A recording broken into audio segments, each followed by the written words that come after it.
Dr. Hyun-sik Park rubbed his tired eyes and looked at the screen again. The numbers were still there. After 15 years of listening to space, he knew what normal signals looked like. This was not normal. The signal came from the center of the galaxy, a place so far away that light took 26,000 years to reach Earth.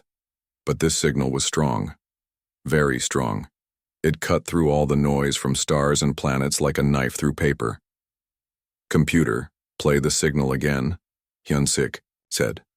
The speakers filled with a strange sound. It was not random like the usual space noise. It had a pattern, the same pattern repeated every few seconds, then stopped for exactly 72 hours before starting again. Hyun-sik had been working at Earth's biggest communications station for most of his life. The huge dishes pointed at the stars, listening for any sign that humans were not alone in the universe. Most days they heard nothing but the natural sounds of space, stars humming, planets spinning, gas clouds moving slowly through the void. This was different. He called his assistant, a young woman named Bo-ram, who had just finished her studies.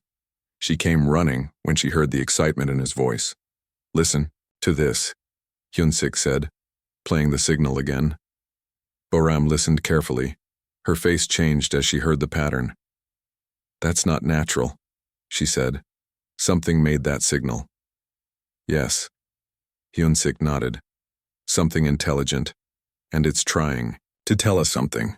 They worked through the night, breaking the signal into pieces. Inside the strange sounds, they found numbers. Simple math at first. 2 + 2 = 4. 3 times 3 = 9. Basic things that any thinking creature would understand. But then the math got harder. The signal showed them pictures made of numbers, star maps, locations in space, and something else that made Hyun-sik's blood run cold.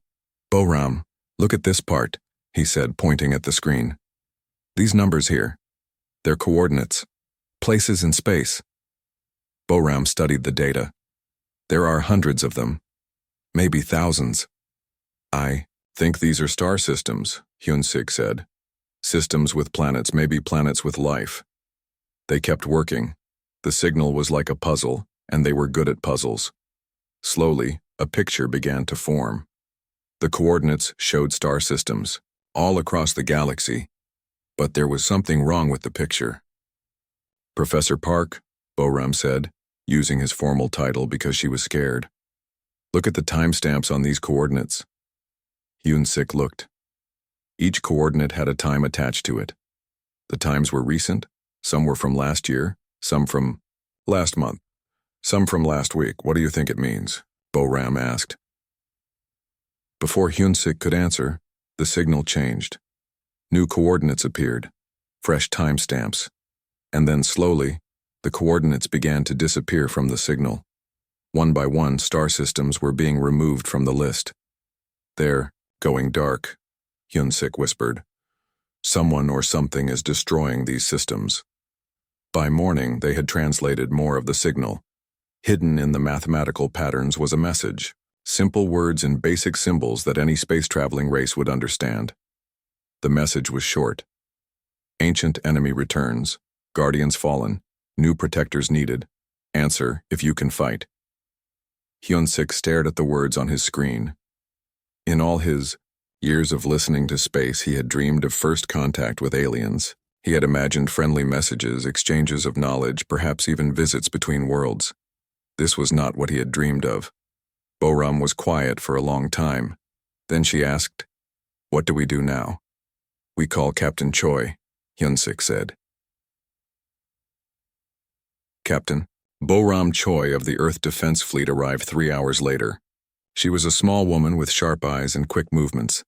Her uniform was perfectly clean, and she carried herself like someone who had never backed down from a fight. "Show me everything," she said. Hyun-sik and Bo-ram explained the signal. They showed her the coordinates, the timestamps, the message. Captain Choi listened without interrupting. When they finished, she was quiet for several minutes. "How many systems have gone dark since you started monitoring?" she asked. 47, Bo-ram answered. "One every few hours." Captain Choi nodded. "And they want new protectors. They want someone to fight this ancient enemy." "Yes," Hyun-sik said. But we don't know who sent the signal. We don't know what the enemy is. We don't know anything except that civilizations are dying. Captain Choi stood up and walked to the window. Outside, Earth looked peaceful. Blue oceans, white clouds, green continents. Billions of people living their normal lives, not knowing that somewhere in the galaxy, an ancient evil was destroying entire worlds. "We need more analysis," she said. "I'm calling in Dr. Dongwoo Kim from the physics department. If this enemy can destroy star systems, we need to understand what we're dealing with." Dr. Kim arrived that evening. He was an older man with gray hair and thick glasses. He studied the signal data for hours without speaking. When he finally looked up, his face was pale. "This is incredible," he said. "And terrifying." "What did you find?" Captain Choi asked. "The energy signatures," Dr. Kim said. "When these star systems go dark, there's a massive energy release. More energy than a star produces in 1,000,000 years. Something is harvesting entire solar systems." "Harvesting? Them for what?" Hyun-sik asked. "I don't know," Dr. Kim admitted. "But whatever this ancient enemy is, it's not just destroying these worlds. It's consuming them, taking all their energy, all their matter, everything." The room was silent. Outside, night was falling on Earth. In a few hours, people would wake, up and go to work, take their children to school, worry about normal things like bills and relationships and what to have for dinner. None of them knew that their planet might be next. "There's something else," Dr. Kim said quietly. "The signal is getting stronger. This ancient enemy, whatever it is, it's moving, getting closer to our part of the galaxy." Captain Choi stood up straight. "How long do we have?" "Based on the pattern of destruction, maybe 5 years before it reaches the outer edge of our local cluster. Maybe less." "And if we don't respond to this signal?" Dr. Kim shrugged. "Then we wait for our turn to go dark." Captain Choi was quiet for a long moment. Then she smiled. It was not a happy smile. It was the smile of someone who had found a good fight. "Dr. Park," she said, "prepare a response signal." "What should it say?" Hyun-sik asked. "Tell them we received their message," Captain Choi said. "Tell them Earth is coming." "Just like that?" Bo-ram asked. "We don't know what we're fighting. We don't know if we can win. We don't even know if any other species will help us." Captain Choi nodded. "You're right. We don't know anything about this enemy. We don't know if we can defeat it, but we know one thing." "What's that?" Dr. Kim asked. "We know how to fight," Captain Choi said. "Humans have been fighting for our entire history. Fighting each other, fighting nature, fighting against impossible odds. It's what we do best." She walked back to the window and looked out at the stars. Somewhere out there, civilizations are dying. They sent out a call for help because their guardians failed. Their protectors couldn't stop this ancient enemy. "So?" Hyun-sik said. "So they haven't met humans yet," Captain Choi said. "Send the signal, Doctor. Tell them we're coming. Tell them the cavalry is on the way." As Hyun-sik prepared the response, he wondered if they were making a terrible mistake. They were one small planet on the edge of a vast galaxy. What could they possibly do against an enemy that could destroy entire star systems? But as he watched Captain Choi make plans, as he saw the determination in her eyes, he began to think that maybe, just maybe, this ancient enemy had never faced anything like humanity before. The signal went out that night. Earth's answer to the galaxy's desperate call for help. The message was simple. "We hear you, we're coming, Earth stands ready." In the depths of space, something ancient and hungry paused in its consumption of a distant world. For the first time in millennia, it had received a response to the old signal. A new species had answered the call. It was curious to see what these newcomers would taste like. The lights went out across Harmony Hub. Emergency power kicked in seconds later, bathing everything in red light. But the damage was done. Engineer Minho's sabotage had crippled the station's main systems. Alarms blared as Corvari workers scrambled to restore power. In the confusion, the 6 humans moved through darkened corridors toward their goal. "Communications center is 3 levels up," Analyst Kyung whispered as they climbed through a maintenance shaft. Below them, they could hear Veltar's voice over portable speakers no longer smooth and professional. Find them. The processing schedule cannot be delayed further. Dr. Sura felt satisfaction at hearing panic in the alien's tone. For 3 days, Veltar had been perfectly controlled while planning humanity's genocide. Now he sounded like what he really was, a killer whose plan was falling apart. They reached the communications level and found chaos. Corvari technicians worked frantically to restore normal operations while security teams searched every room. The power failures had disrupted their careful efficiency. There, Commander Bora pointed to a heavily shielded room at the corridor's end. That has to be their main communication center. The room was guarded by 4 Corvari in battle gear, but the guards were distracted by the emergency, focused on their equipment instead of watching for threats. "I can take them," Bora whispered.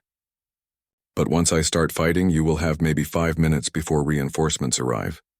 5 minutes to send a message that saves humanity," Ambassador Tyke replied. "Do it." Bora moved with deadly precision. Her military training had taught her to fight human enemies, but the principles worked on aliens too. Strike fast, strike hard, use surprise and aggression to overcome superior numbers. The first guard went down before he could raise his weapon. The second managed a shout of alarm before Bora silenced him. The other 2 tried to coordinate their defense, but humans fought differently than anything in their experience. "Go!" Bora yelled as she grappled with the last guard. The team rushed into the communication center. The equipment was alien, but followed logical patterns. Captain Hyun and Kyung worked together to figure out the controls while Sura and Minho guarded the door. "I think this broadcasts on standard galactic frequencies," Hyun said, manipulating alien interfaces. "Can you reach Earth?" "Maybe. The signal will be weak at this distance, but Earth should be monitoring for our diplomatic reports." Heavy footsteps echoed in the corridor. Corvari security forces were converging on their location. "Whatever message you send, make it quick," Tyke warned. Hyun activated the transmission system. Static filled the room as the alien equipment struggled with human vocal patterns. "Earth Control, this is Captain Hyun of the New Soul. Emergency transmission. The Corvari are hostile. Repeat, the Corvari are not traitors. They are genocidal killers disguised as businessmen." She paused as weapon fire erupted in the corridor. Minho and Sura were fighting a running battle with approaching enemies. They have destroyed hundreds of species using fake trade negotiations. Their fleets are approaching human colonies now. Do not negotiate. Do not trust them. Fight immediately or humanity will be processed like all their previous victims. "Processed?" came a reply from Earth, weak and full of static. "Murdered. They call genocide processing and make it sound like a business operation. Their politeness is an act. They are killers in business suits." Explosions shook the station. Bora's sabotage device had finally activated, overloading power systems throughout. "Harmony Hub, the communication array is failing," Kyung reported. "We are losing the signal." "Earth Control, can you hear me? The aliens wear business suits, but they are soldiers. Their contracts are death warrants. Fight them now before the transmission." Cut off as power died throughout the communications center. In the sudden darkness, they could hear Corvari voices shouting orders. Emergency lighting flickered on, revealing armed aliens surrounding their position. Veltar's voice came from the corridor, no longer polite or professional. "Surrender immediately, or we will process you where you stand." "Process this, Commander," Bora replied, triggering another explosive device she had planted in the station's main computer core. The blast sent shockwaves through Harmony Hub's structure. Critical systems failed throughout the facility. Most importantly, the processing machinery shut down completely. "You have cost us significant resources," Veltar snarled as his troops surrounded the humans. "Your processing will be much less pleasant than originally planned." "Good," Tyke replied. Pleasant genocide would have been disturbing, but their mission was not over. While the Corvari focused on capturing the humans, they had not noticed other changes happening throughout the station. The power failures had disabled the communication jamming system. For the first time in days, Signals from outside could reach Harmony Hub. And Captain Hyun's message had been received by more than just Earth. Other species throughout the galaxy had been monitoring the diplomatic meeting, hoping to learn about the mysterious humans. They heard every word of Hyun's warning about Corvari methods. Species that had wondered what happened to their missing neighbors suddenly understood. Civilizations that had received polite Corvari trade offers realized they were looking at death.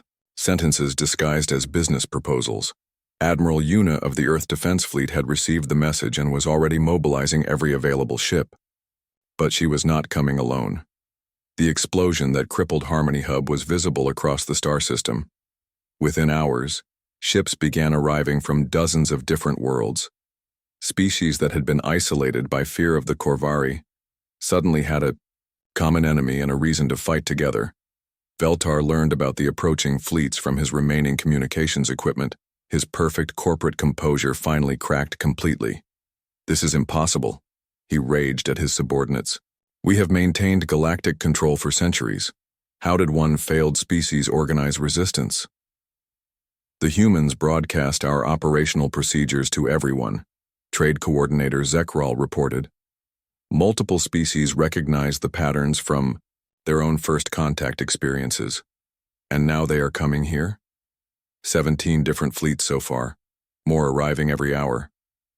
Veltar stared at the 6 battered humans in their holding cell. "You have destroyed everything we built." "We sent envoys," Ambassador Tech replied calmly. "You sent killers in business attire." The galaxy noticed the difference. The battle for Harmony Hub lasted 3 days. The Corvari fought desperately, but their corporate military structure was designed for overwhelming weaker opponents, not for coordinated resistance from multiple species. Their business suits, so effective at deceiving individual civilizations, became symbols of genocidal evil that united former enemies against them. When the fighting ended, representatives from 47 different species gathered in what remained of Harmony Hub's conference rooms, not for a corporate takeover disguised as diplomacy, but for genuine negotiations about mutual defense and cooperation. Dr. Sura found herself treating wounded beings from a dozen different worlds, using medical knowledge shared freely between species who had learned to trust each other through common struggle. Engineer Minho worked with alien technicians to repair communication systems, sharing human engineering approaches that solved problems in unexpected ways. The Corvari's fatal mistake had been assuming that all species would react to their methods the same way. They had perfected a system for exploiting isolated, frightened civilizations, but humans had done something the Corvari never anticipated. Instead of surrendering in polite silence, they had screamed warnings to everyone who would listen. 6 months later, Ambassador Tyke stood in a new space station, this one built by cooperative effort from dozens of species. It was not as efficient as Corvari construction, but it was honest. No hidden processing facilities, no weapons disguised as business equipment. "Any regrets about your career change?" Commander Bora asked. She had been promoted to head of interspecies security, coordinating defenses against any remaining Corvari forces. "From diplomat to revolution starter, no regrets at all," Tyke replied. "Though I miss the simple days when the worst thing that could happen in negotiations was a trade dispute." "Simple was boring," Dr. Sura said, joining them at the observation window. "Now we get to help rebuild 47 different civilizations and figure out how to make genuine cooperation work. Beats being processed into industrial raw materials," Analyst Kyung added. Captain Hyun's voice came over the station speakers. "Attention all personnel. 3 more species have requested to join our alliance. The Corvari corporate model is officially extinct." Outside the window, ships from dozens of worlds moved in coordinated patterns, no longer hiding in fear of polite killers in business suits. Humanity had sent envoys to make peace. The aliens had sent killers to commit genocide. In the end, the galaxy learned that there was a significant difference between the two approaches. Admiral Sojin Lee stood in the center of Earth's biggest war room. Around her, hundreds of screens showed every military base, every spaceship, every weapon humanity had built. 3 days had passed since Captain Choi brought news of the alien signal. 3 days since Earth declared war on an enemy they had never seen. Status report, Admiral Lee said. Colonel Taeho Jang stepped forward. He was a tall man with calloused hands from years of building war machines. All production facilities are online. Luna Base is running at full capacity. Mars factories are switching from civilian goods to military hardware. The asteroid mining stations are pulling double shifts for raw materials. Admiral Lee nodded. How long until the first battle group is ready? 6 months for the main fleet, Colonel Jang replied. But Admiral, we can have advanced scouts ready in 2 months. Not fast enough, Admiral Lee said. According to Dr. Kim's calculations, 47 more star systems have gone dark since we received the signal. This enemy isn't waiting for us. To get ready. She turned to face the room full of officers and scientists. These were Earth's best and brightest. People who had spent their lives preparing for war, even if they didn't know what war they were preparing for. Ladies and gentlemen, Admiral Lee said, I'm about to share information that is classified at the highest levels. What I tell you, today cannot leave this room. The room was completely quiet. For the past 50 years, Earth has been secretly preparing for an alien invasion. Admiral Lee continued. Every space station, every military base, every weapon we've built was designed with one question in mind. What if something hostile comes from the stars?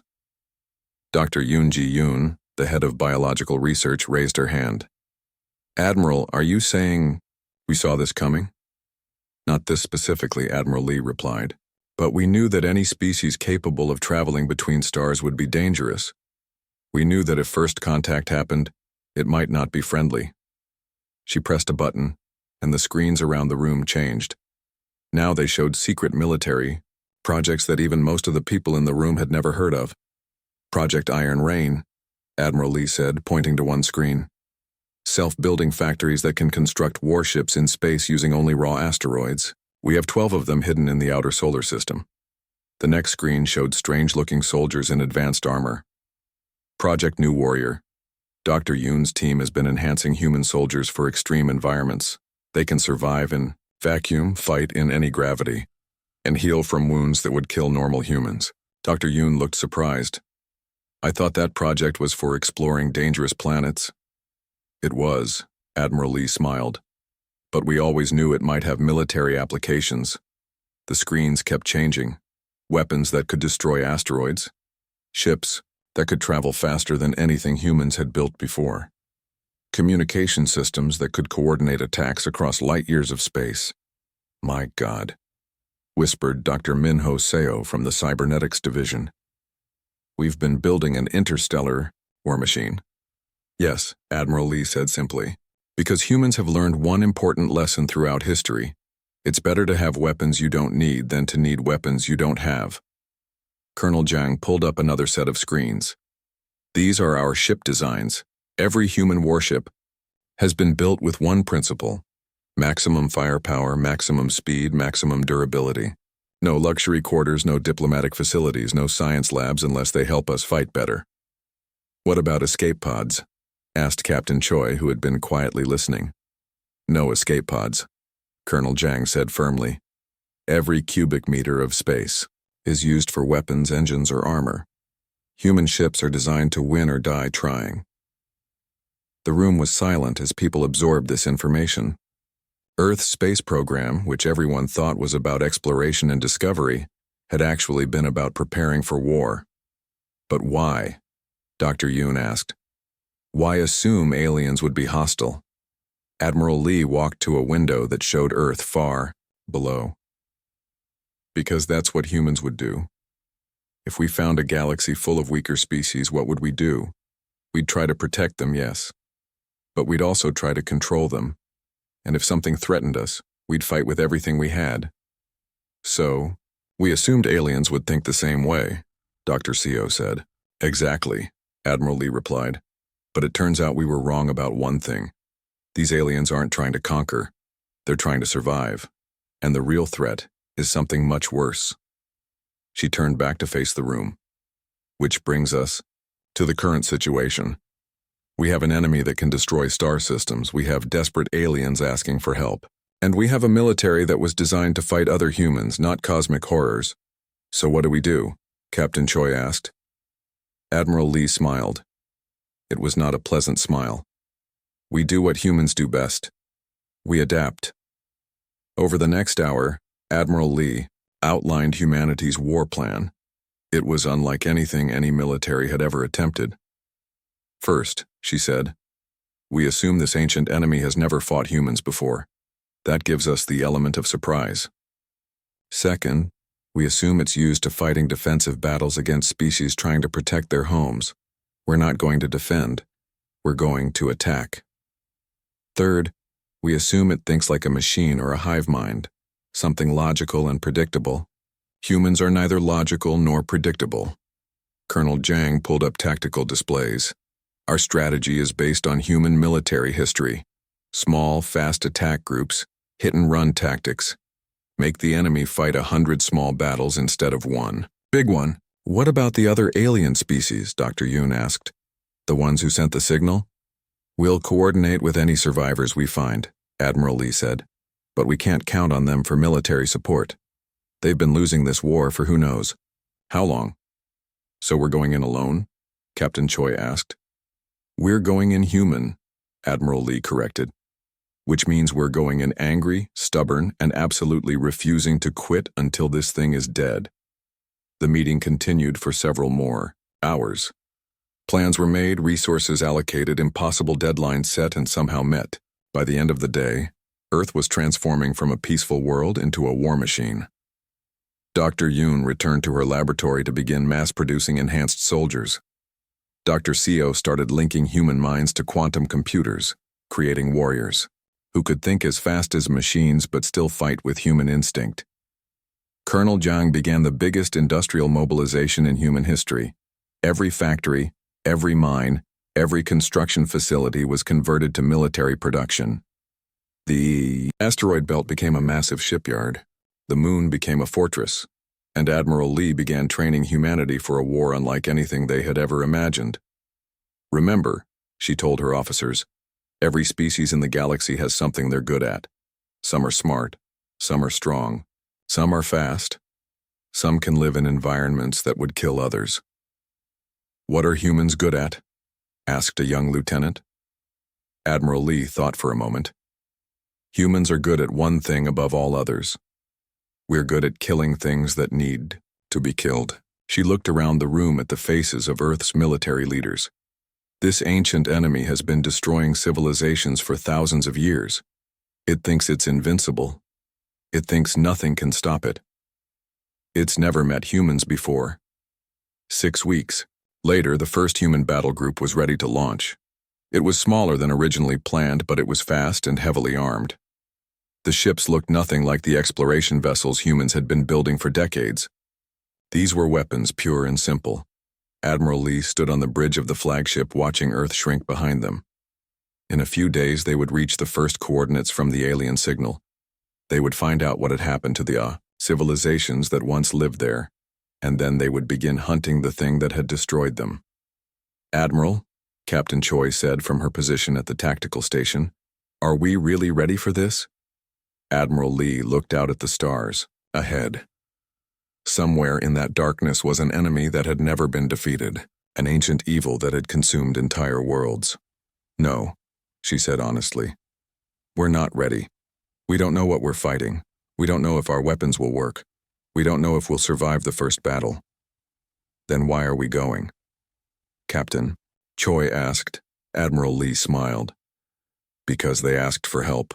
And humans have never been good at ignoring cries for help. The fleet accelerated toward the unknown, carrying humanity's answer to the galaxy's desperate plea. Behind them, Earth continued its transformation into a fortress world. Ahead of them waited an enemy that had never lost a war.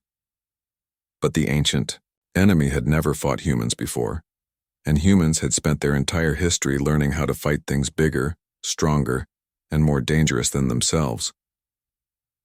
The war for the galaxy was about to begin. Commander Sung Hwan. Oh watched the dead system through his ship's main screen. Where there should have been planets orbiting a bright star, there was only empty space and floating debris. The star itself looked sick, flickering weakly like a dying candle. How long ago? he asked his science officer. Based on the radiation patterns, maybe 6 months. Lieutenant Da Yun Yang replied. Whatever did this consumed everything. The planets, the moons, even most of the asteroids. Xiong Huan's fleet of 12 ships had been traveling for 3 weeks, following the coordinates from the alien signal. This was the 5th dead system they had found. Each one told the same story, entire worlds stripped away, leaving nothing but empty space and a dying star. "Sir," called Communications Officer Min Ho from his station, "I'm picking up a signal. Very weak, but it's artificial." "Where?" "Near the edge of the system. It's moving toward us." Xiong Huan straightened in his command chair. "Battle stations. All ships, prepare for contact." The human fleet moved into formation. They had practiced this maneuver hundreds of times during the journey. Small, fast ships that could attack from multiple directions while supporting each other. "Sir, the signal is getting stronger," Min Ho reported. "It's not hostile. I think it's a distress call." On screen, the main display showed a strange object approaching their fleet. It was clearly artificial, but unlike any ship humans had ever built. The hull seemed to be made of some kind of crystal that bent light in strange ways. Parts of the ship looked damaged, as if something had tried to tear it apart. "Alien vessel, this is Commander O of the Earth Defense Fleet," Xiong Huan broadcast. "Do you need assistance?" The reply came in broken English, clearly translated by some kind of computer. "Earthship, you came. We thought no," one would answer the signal. "We're here," Xiong Huan said simply. "What happened to your system?" "The Devourers came 3 months ago.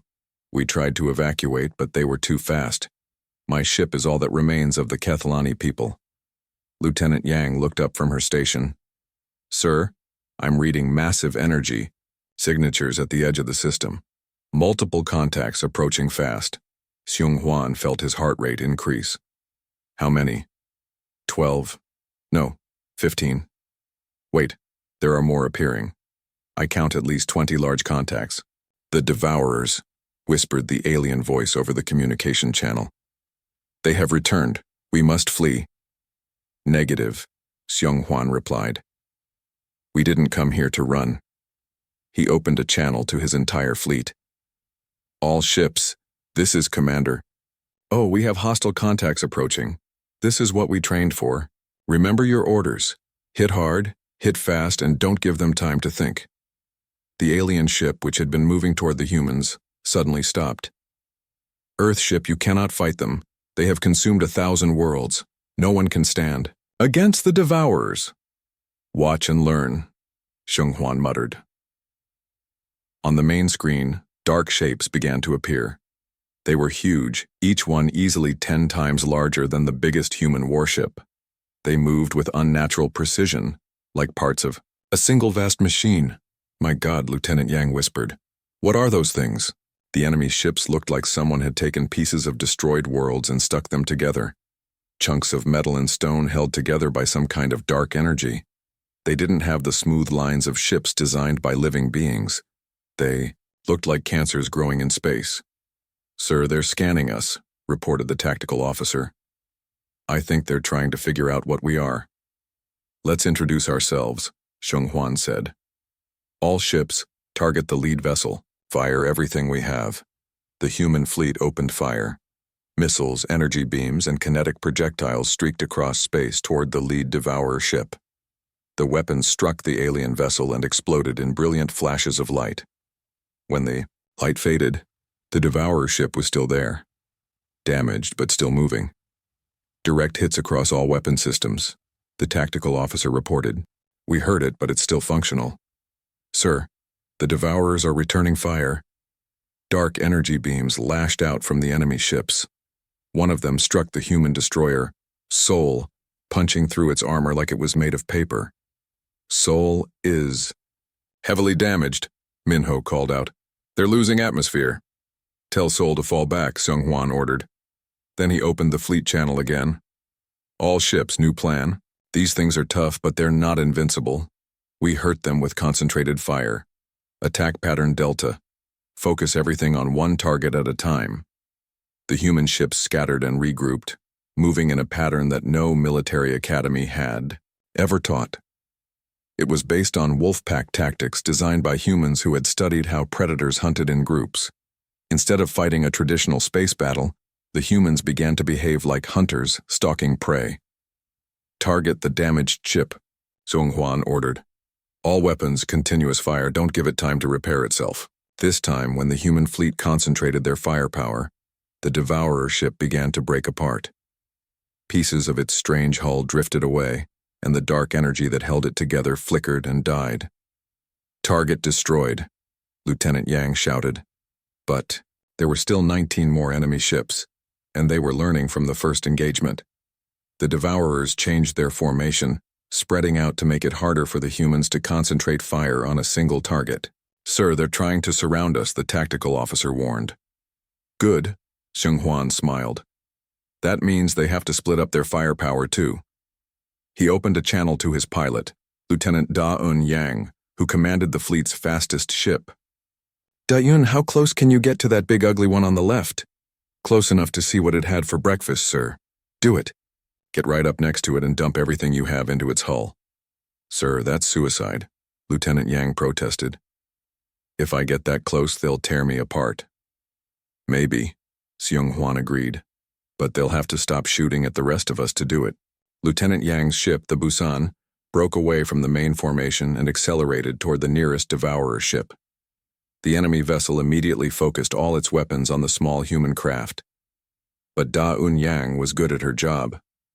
Very good. She twisted and spun her ship through the barrage of dark energy, dodging beams that could have vaporized her in an instant. "Almost there," she reported over the comm. "This is going to be interesting." The Busan slammed into the Devourer ship's hull, not to ram it, but to get so close that the enemy's weapons couldn't target her. Then she opened fire with everything her ship carried, pouring energy and explosives directly into the alien vessel's hull. The Devourer ship tried to shake her off, but Da-Un held on like a parasite, continuing to blast holes in the enemy's armor. "Now," Zhong Huan ordered. While they're distracted, the rest of the human fleet focused their fire on the Devourer ships that were trying to help their damaged companion. With their attention divided between Da-Yun's surprise attack and the main human force, the enemy's formation began to fall apart. Another Devourer ship died. Then another. "Sir," Minho called out excitedly, "the alien ship is hailing us." "Put them on." The crystal being's voice was filled with amazement. "Earth ships. You are actually fighting them. In all the battles we have seen, no one has ever destroyed a Devourer vessel." "We've destroyed 3, Zhong Huan corrected, "and we're just getting started."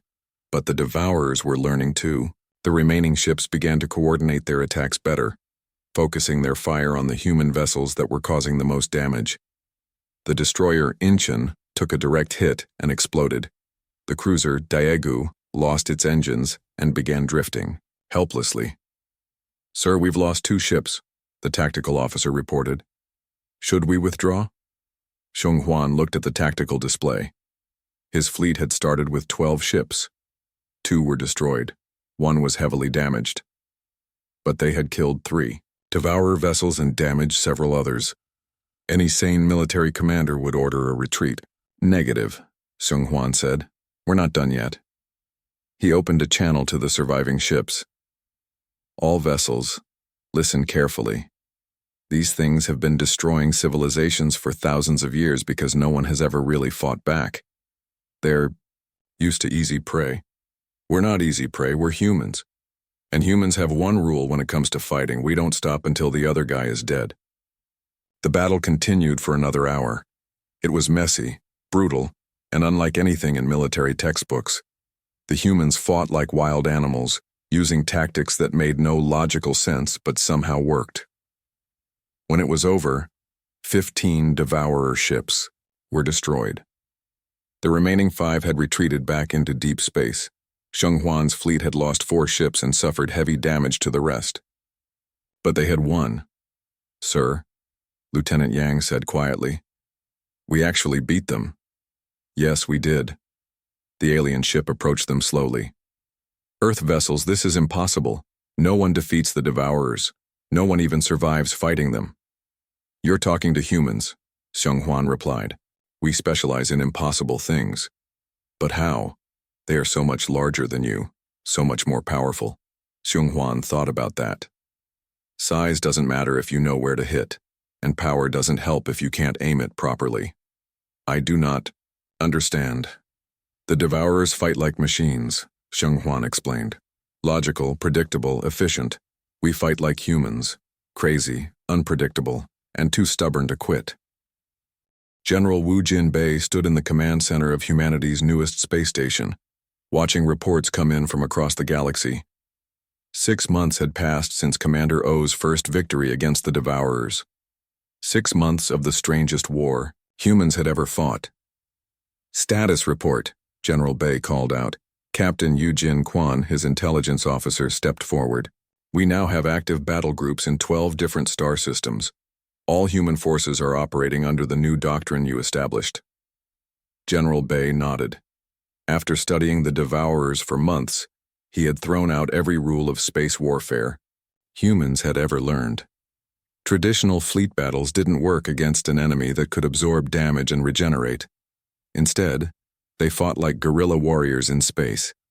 Hunt Pack Alpha reports successful strike on Devourer mining operation in Sector 7, Captain Quan continued. They destroyed 6 harvester ships before the enemy could respond. Hunt Pack Beta engaged a Devourer patrol fleet near the Vegan cluster. 3 enemy vessels destroyed, no human losses. Hunt Pack Gamma. Captain Quan paused, looking at his report with confusion. What is it? General Bei asked. Sir, Hunt Pack Gamma reports they've made contact with survivors from the Mordane species, gas-based life forms they've been hiding in nebulae for the past 50 years, avoiding the Devourers. General Bei was interested. What did they tell us? That's the strange part, sir. According to the Mordane, the Devourers have a networked consciousness. When you destroy enough of their ships in a short time, it disrupts their ability to coordinate attacks across multiple star systems. This was new information. Dr. Hai Young Lim, the fleet's chief scientist, had been studying captured Devourer technology for months. She looked up from her workstation. That would explain their behavior patterns, Dr. Lim said. We noticed that when we destroy Devourer ships in one system, their forces in nearby systems become less organized. How many ships do we need to destroy to cause this disruption? General Bei asked. According to the Mordane, if we can destroy 50 or more Devourer vessels within a 24-hour period, it causes something they call a cascade failure. The network becomes unstable. General Bei walked to the large tactical display that showed the current positions of all human forces. Small groups of ships were scattered across hundreds of star systems, each group hunting Devourer forces like wolves hunting deer. Get me, all Hunt Pack commanders, he ordered. Within minutes, the communication system connected him to 12 different human commanders scattered across the galaxy. Some were in the middle of battles, others were hiding in asteroid fields waiting for the right moment to strike. Ladies and gentlemen, General Bei said, we have new intelligence about our enemy. It appears the Devourers have a weakness we can exploit. He explained what the Mordane had told them about the networked consciousness and cascade failures. Commander Changmin No, leading Hunt Pack Delta, was the first to respond. General, are you saying that if we coordinate our attacks we can shut down their entire network? That's the theory, General Bei replied. Dr. Lim, explain what you've learned. Dr. Lim's image appeared on the communication screen. The Devourers appear to share information instantaneously across vast distances. When one ship learns something, all ships know it immediately. But this same network is also their weakness. If we can overload the network with too much death and destruction happening at once, it should cause the equivalent of a system crash. The surviving Devourers would be cut off from each other, fighting as individuals instead of as parts of a unified intelligence. Commander Sung Huan, now leading the largest Hunt Pack, asked the obvious question. How do we coordinate attacks across the galaxy? We're spread out over thousands of light years. We've been working on that, Dr. Lim said. Engineer Jae-sung Ryu has developed something he calls ghost ships. Engineer Ryu's face appeared on another screen. He looked tired but excited.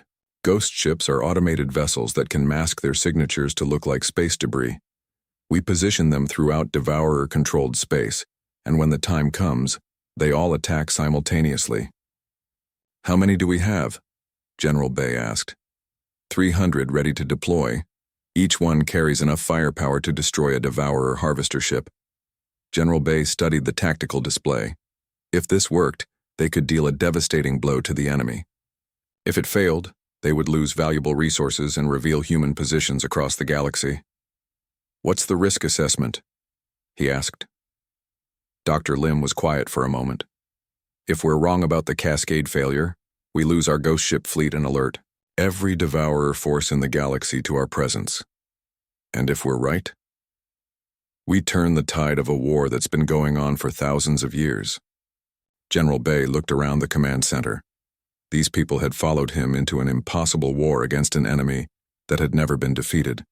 They had trusted his unconventional tactics when traditional warfare failed. "Deploy the ghost ships," he ordered. "All hunt packs prepare for coordinated strike. We attack in 72 hours. The next 3 days were the longest in human military history. Ghost ships moved silently through space, taking positions near major Devourer installations. Human hunt packs maneuvered into attack positions across dozens of star systems. Meanwhile, more alien survivors made contact with human forces. The crystal-based Kethfer species provided detailed maps of Devourer territories. A group of machine intelligences called the Builders shared tactical data about Devourer ship designs. All of them had the same message. What humans were attempting had never been tried before. "General," Captain Kwan reported on the final day, "all forces are in position. Ghost ships are deployed and ready." "Sir," Dr. Lim added, "I should mention that we're not entirely sure what will happen when the Devourer network collapses.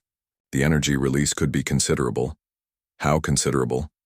"We might see explosions across multiple star systems as the network tears itself apart." General Bay nodded. "Better their explosions than ours." He opened the fleet-wide communication channel. Every human commander, every ghost ship pilot, every technician and engineer working on this massive operation could hear his voice. "This is General Bay. In 10 minutes we will launch the largest coordinated attack in human history. We're about to find out if an enemy that has destroyed thousands of civilizations can be defeated by one species that refuses to give up. Remember, we're not just fighting for Earth. We're fighting for every species that ever sent out a distress signal. We're fighting for every world that went dark while waiting for help that never came." Today, the help arrives. The attack began at exactly 0800 Universal Standard Time. Across the galaxy, human forces struck simultaneously. Ghost ships emerged from hiding to attack Devourer mining operations. Hunt packs engaged enemy patrol fleets. Hidden human bases launched missiles at Devourer command ships. In the command center, General Bay watched reports flood in from across the galaxy. Target destroyed in Sector 5. Ghost ship attack successful in the Rigel system. Hunt pack. Charlie reports multiple enemy kills. Devourer installation eliminated in Sector 12. The numbers climbed rapidly. 10 destroyed enemy ships, 20, 30, 40. "Sir," Dr. Lim called out, "I'm reading massive energy fluctuations across Devourer-controlled space. Something is happening to their network.